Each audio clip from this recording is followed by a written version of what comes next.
Good morning, friends. Good morning, everybody. How many of us love freshly baked bread? Just that smell and how it makes our mouths water is so nice, and we enjoy it so much, especially with a bit of butter and a bit of honey. But you know that when we leave bread in the bread tin and we leave it for too long and we come back to it later on, often we find that it's gone moldy and it's actually worthless. It actually is meaningless, and we end up having to just throw it away. Speaking of bread, I was preparing a lesson for my children in the class this week, and I was telling them about the Israelites, and they were walking through the desert.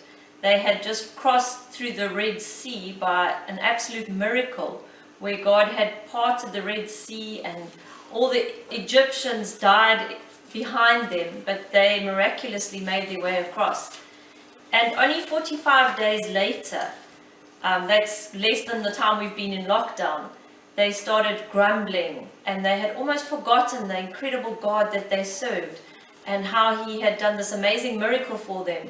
And they started grumbling and wondering how on earth are they going to get food, and they were moaning and complaining to Moses and Aaron and asking them, you should have just left us in Egypt.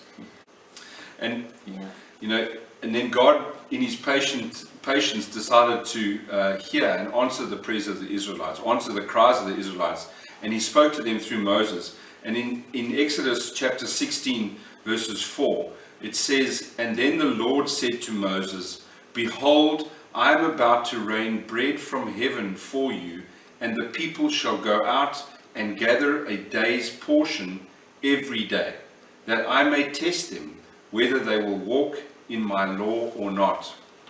And as much as God had answered their prayer when he heard their grumbling, God actually also put a test in place. God was looking for the obedience of the Israelites at the time, where he said to them, "I want you to gather just enough for the day." God was seeking for obedience. And the lesson that we learn out of that is that God ends up saying to the Israelites, and again later on, when God provided the manna in the morning after he had told them through Moses, they woke up in the morning and they saw this white stuff on the ground, and they didn't know what it was. And through Moses, God reminded them, and he said this in verse 15, he says, and Moses said to them, "It is the bread that the Lord has given you to eat."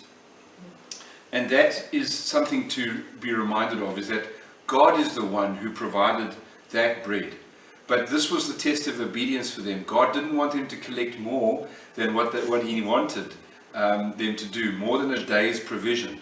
And he said to them, "Don't do that, it's a test, because if you do, you will find that the bread goes rotten and it lands up being full of maggots."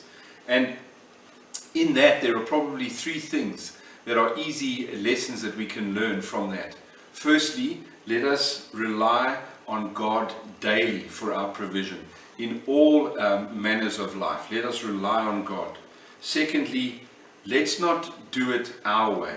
Let's do it God's way. Let's trust that God's way is better than our way, because and that is a great test, because the pride in our hearts sometimes creeps in and makes us want to do things that we shouldn't be doing, and that God directs us differently. And thirdly, let's also trust God and believe God that his portion for us is in fact enough. God knows what we need. God knows that we need so much of it, and too much of a good thing is not good for us at all. So God knows what is enough for us.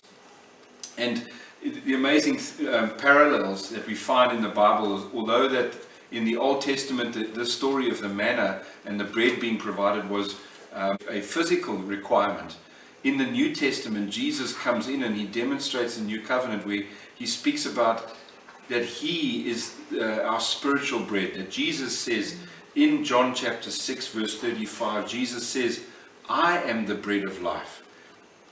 Whoever comes to me shall not hunger, and whoever believes in me shall never thirst."